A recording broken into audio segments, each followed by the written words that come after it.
Our first presentation, thank you Daniel for stepping in and moving forward from the session tomorrow morning to this afternoon. Daniel Svensson is from the Chalmers University of Technology in Gothenburg in Sweden. His PhD has been focused around science and training and the environment. And he's had recent papers published on scientific training in the Cold War era, between the differences between Sweden and the Soviet Union, the physiological influences on skiing, and now we move into a new direction of research and something that Daniel has just about to be published, we hope, in the International Journal of the History of Sport. And we move into Swedish women's football in the post-1966 period, sportification and gender boundaries, and I shall leave it there. Take it away.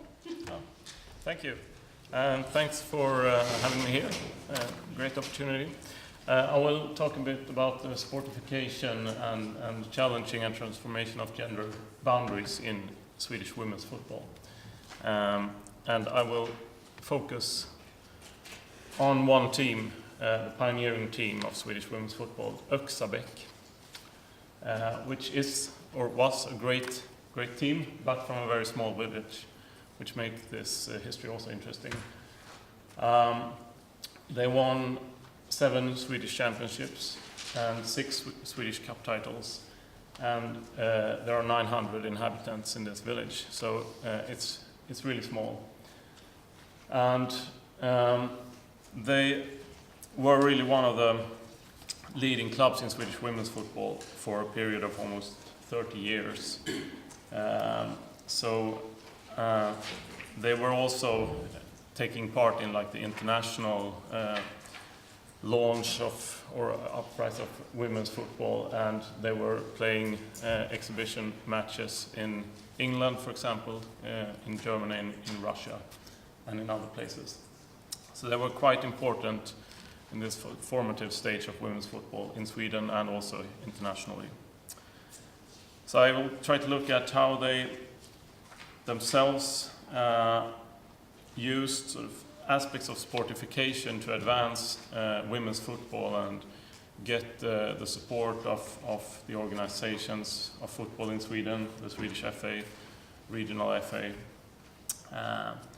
and how they tried to get the respect for their sport and be perceived as more serious as footballers. So, just to say something, to locate this place, if you're not familiar with the Swedish countryside in detail, so Oxaback is about 70 kilometers southeast of Gothenburg, in a forested area known for its small-scale textile industry. And this is the actual village, and it's quite small, as you can see here. There's nothing much, and you can see the football fields up there, so 2 football fields.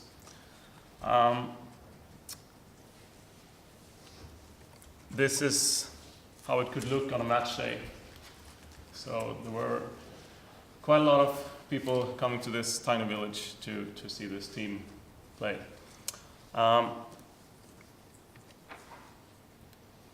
So briefly just about the sources, I've used some archives from the Swedish FA and also newspaper clippings and interviews with former players and coaches. And the theoretical framework is, the idea about gender boundaries and transforming and challenging gender boundaries discussed by many researchers, of course, but Natalie Barker-Ruchti from the University of Gothenburg wrote about this in 2015. And then the sportification theory, which has been discussed by many, by Leif Yttergren, Alan Gutmann, Goksoyr, and a lot of other people. So, just to frame this in the sort of the broader development of women's football, I would say that in the early 20th century, there was like an emerging women's football scene in Europe. It was quite loosely organized with little or none of the sportification criteria being met. And it was also in many countries disbanded after a few years. So, for example, in Sweden there had been teams playing not very seriously, but still in the early 20th century. Where we have seen this in England as well, and in many other countries. And then it was disbanded, like in England, because of the FA speaking out against women's football, or just for failing to sort of gain the support and building up the infrastructure to get it going as an organized football league, which was the case in Sweden. And then it sort of was, well, not dead, but certainly not very healthy for quite a long while. And then there was a second wave again in the 1960s and 70s throughout Europe, and also in other countries in the Soviet Union and in China. So there was a reinterpretation of the sport of football, and it was again opened up for women to participate. And Oxaback, in the Swedish case, is part of this broader movement around this time. And what was different now was that there was much more of these signs of sportification. You had this organization, you had rationalization of training, you had a quantification, keeping records and statistics, and you had regimentation to a greater extent. So that's a key issue here, I would say. And it led to all of these national women's football leagues that were started, also led to, on the international level, that the UEFA urged its member organizations to take control of women's football. And several national associations also did that in the early 1970s, including the Swedish FA. So this is like a macro level history of the breakthrough of women's football. Well, I will talk mainly about this micro level example from Sweden. So, as many brilliant ideas, the idea to start a women's football team in Oxaback was born on a night out with some friends from the local textile factory that were out dancing. And by the end of the night, they had some experience of playing football at the factory just for fun. And by the end of the night, they had decided together to start a team and start playing and training more seriously. So they asked, there was a team, a men's team, in this club in Oxaback before. So they asked if they could join this existing club and start a women's team. And they could, but they had to do everything by themselves. So handling the economy and recruiting new players and everything. They could not use the grass pitch. They had to use the nearby training pitch, which was a gravel pitch. And to finance this, they had to sell lottery tickets at the textile factory. They had to sew their own jerseys as well. So it was really a do-it-yourself kind of thing. They had no support really from anyone else in the first years. So this was in 1966, and here we see in 1967 an early training session indoor. So, as you can understand, Oxaback had none of these sort of competitive edges that you associate with modern elite sports. What they did have was a local community that was kind of strong and that would prove to be, if not from the start, but pretty soon, they were highly supportive of women's football. So they had the support quite early of their local community. And the fact that they were from this tiny village was also very interesting for the press, and on a national level, it was very curious that they came from this little place.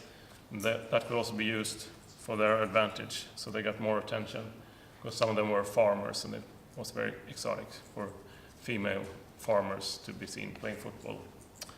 Highly unusual.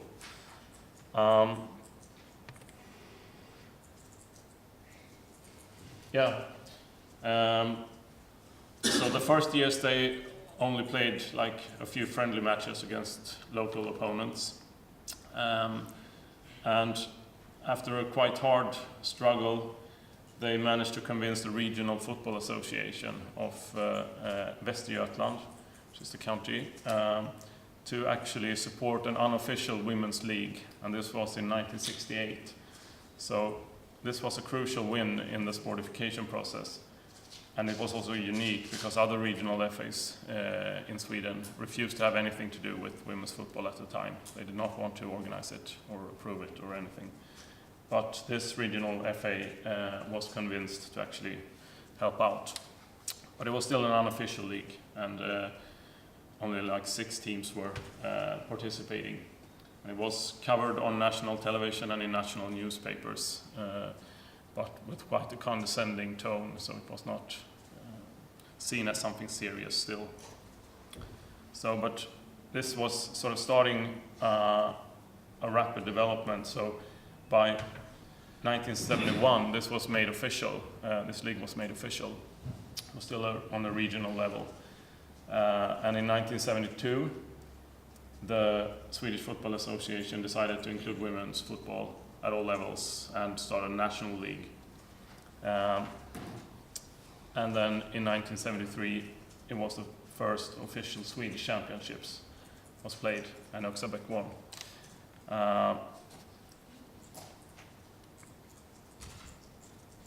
So here are some pictures of how it could look. Quite a crowd in this heavily forested area around Oxaback. And the pitch is like, yeah, it's situated in the forest really. So it's not, it has no similarities basically with the modern football arena in Sweden.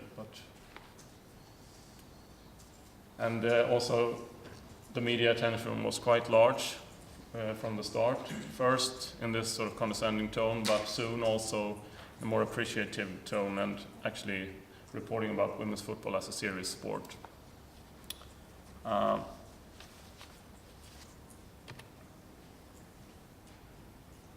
So this is how it looks today. It looks pretty much the same actually. The difference is that it's no longer an arena for elite football. I'll come back to that.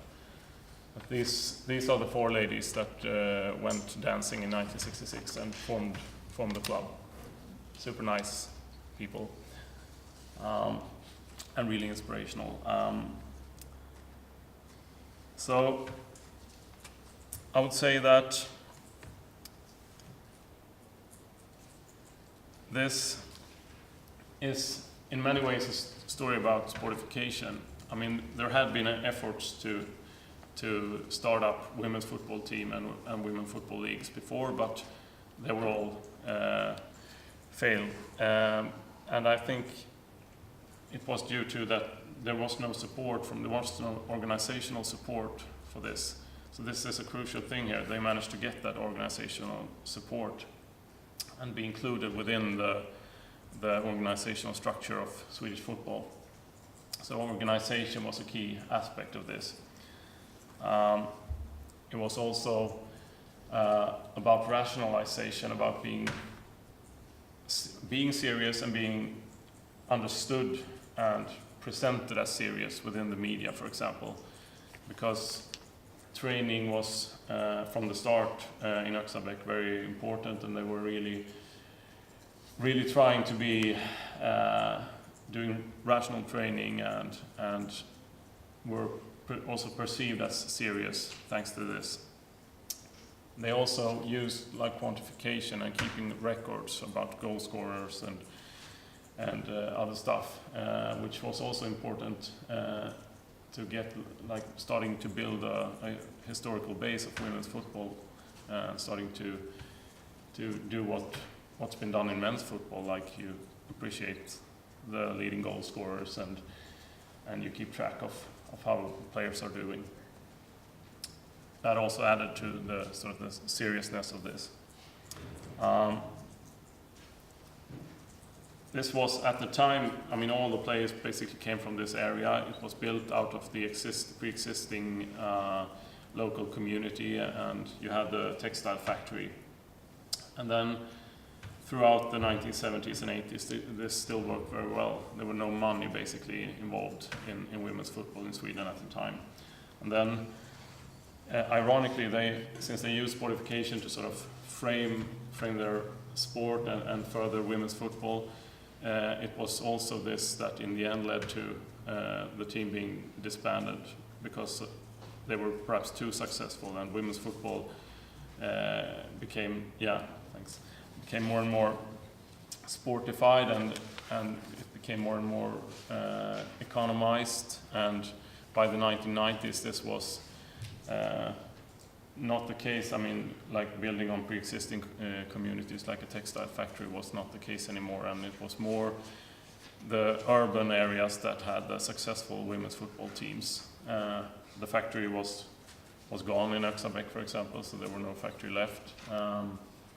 And none of the players in the team by then were from Oxaback or had any relation to the local area, basically. So once it started going down, it went fast, and in the late 1990s, they had 440,000 euro in debt, and the team was disbanded. So it ended quite badly, but still, for 30 years plus, they were among the leading teams. And they pursued this sort of ideology of equality. They argued that they should have access to football on equal terms as the male teams and players. So they didn't want any special rules or smaller balls or smaller goals or whatever, but they opted for the equal opportunities and wanting the same equipment and rules and regulations. And similar strategies were used in other countries as well, where female footballers also argued for this kind of equal treatment and right to participation. And then this was also about breaking the norms and challenging the ideas about what kind of sport is football and who can play football. So it's about norm breaking and challenging stereotypes. And it has been suggested that in rural areas it's been more favorable for women's sport. And this is certainly so for Sweden and Norway, for example, when it comes to cross-country skiing, where most cross-country skiers come from the rural areas. It's also been highlighted in the US, where it was the rural schools that maintained competitive women's sports when it was disbanded in the major cities.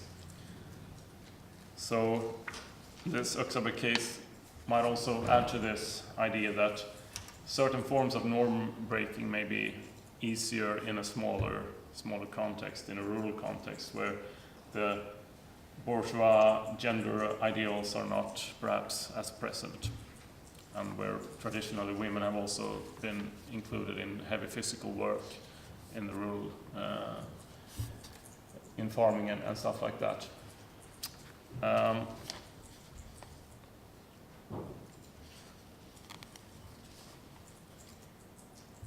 So this was not taken well at all times by the media.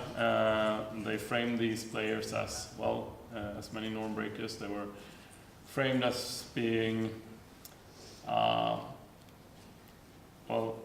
they were too masculine. They were risking to lose their femininity if they were pursuing this male sport of football. They were being patronized because it was perceived that it could be dangerous for women to play football. They were also, like many other women athletes, sexualized in different ways, and it was suggested that those who came to watch did not come to see them play football, but mainly to see them run around in shorts. So it was these classical forms of suppressing women's sports and questioning the seriosity behind it. but still they managed also to get support from many, because they were persistent, because they were so good, they won a lot, and because they were also in the media. Some of the journalists were actually taking this, defending women's football and working with it consciously and seriously to promote it. So I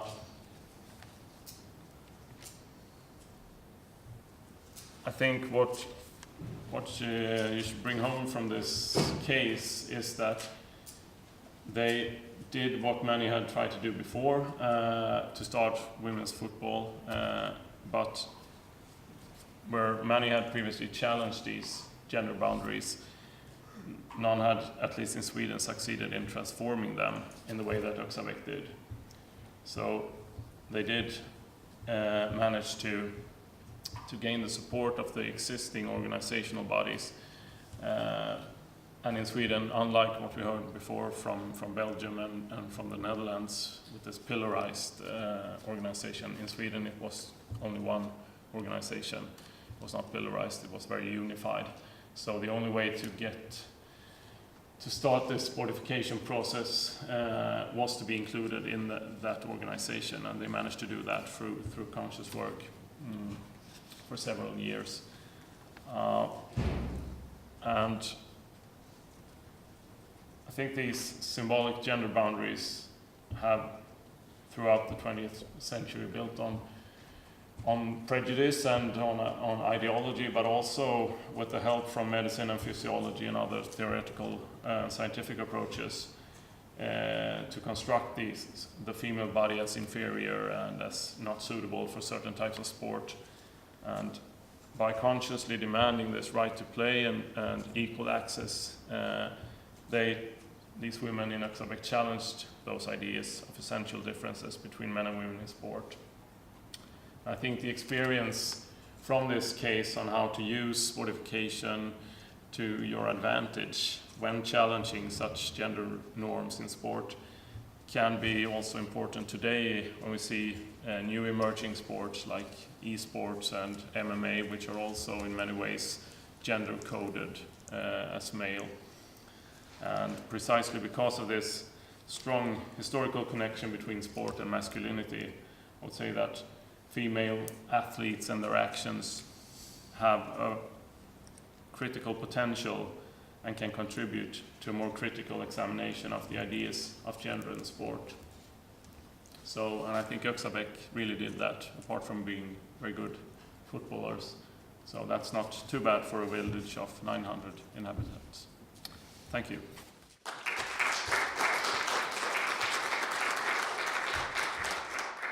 Very much. Questions?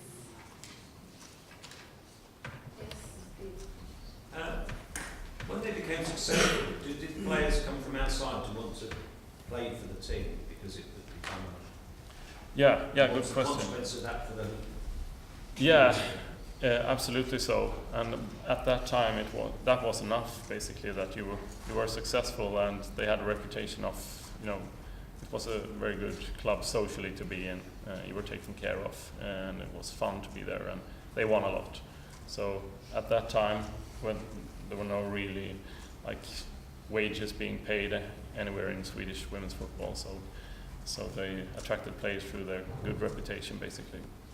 And at first it was almost only local players from that area, and gradually it became more and more, it stretched out and became more and more from the nearby larger cities like Gothenburg, Borås, and other places. And by the 1990s there were so few from the core area that when it started to go a bit worse, the players left for other clubs, and by then it had also been economized and became more and more professional. So and this tiny village had no chance of competing with that. So its success was its seems to be its own downfall in some ways. Yeah.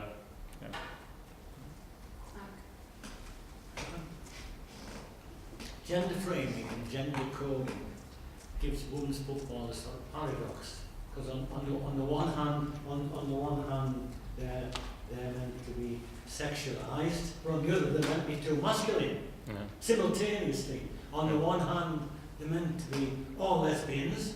On the other hand, as we saw from the picture there, they're framed as being, you know, motherly and so forth. And much of the writing about it picks up on these sort of dualities.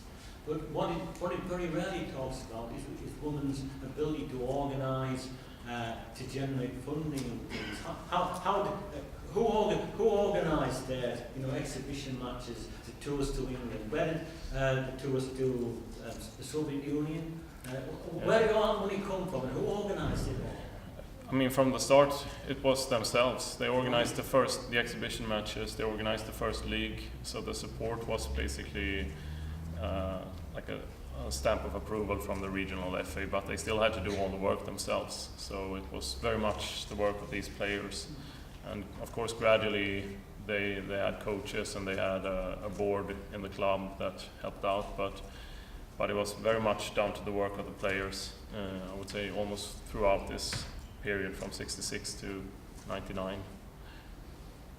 It always seems to me that we need to emphasise that as well, in a sense as an imbalance in much of the research, I think, because it focuses on some aspects of gender coding and framing and that sort of organisation, ability to generate interest, to raise money, and all the rest, which is another aspect of a traditional male role, you know, is often ignored, I think. Yeah, very much so. Good comment. Thanks ever so much, because as I understand it, you've shown that ordinary people, in inverted commas, can be extraordinary, which is very powerful. Yeah. I thought of an example by the great Swedish author Sven Lindqvist. Yeah. Wrote a book on Australia. Yeah. And right. at about this time, he described how in the centre of Australia, Aborigine women started painting.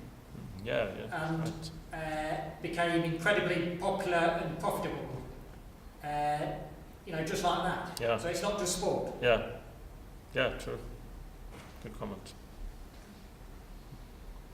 Lisa, I was interested when you were talking about the idea that it's easier to break norms in a rural context. And I wondered if you could say a bit more, you touched on the idea that it might be a class thing to do with the physicality of life on the farm, fundamentally for women. Yeah. But whether there's also something about it being a more closed environment, whether it's to do with class or whether it's about protection really from, you know, if you know the community, whether that's a freedom as well. Just wondered if you could say a bit more about that. Yeah, I think it is in many ways connected to that, and you have, it's a smaller context, and maybe in ways a closed context where you can actually challenge these kind of stereotypes in a more efficient way, perhaps. And I guess it's also, it's tied to class, so it's both geography and it's class, and you have, I guess you could find examples in cities as well, where you have this sort of working class communities and where such challenges were also made. Football in general and women's football also is tied to these factories and textile industry. For example, in Sweden at least, it was really where women's team sports were started out. So at least for the working class. Then you had so the other end of the spectrum, you had female students at the universities who could also, within that context, sort of challenge these norms about women in sport. So but they're both like pre-existing social communities, so that seemed to be the prerequisite for being able to do this type of challenging of gender boundaries. We have run out of time, so if you have any more questions, please pick this up further with Daniel afterwards. Thank you very much.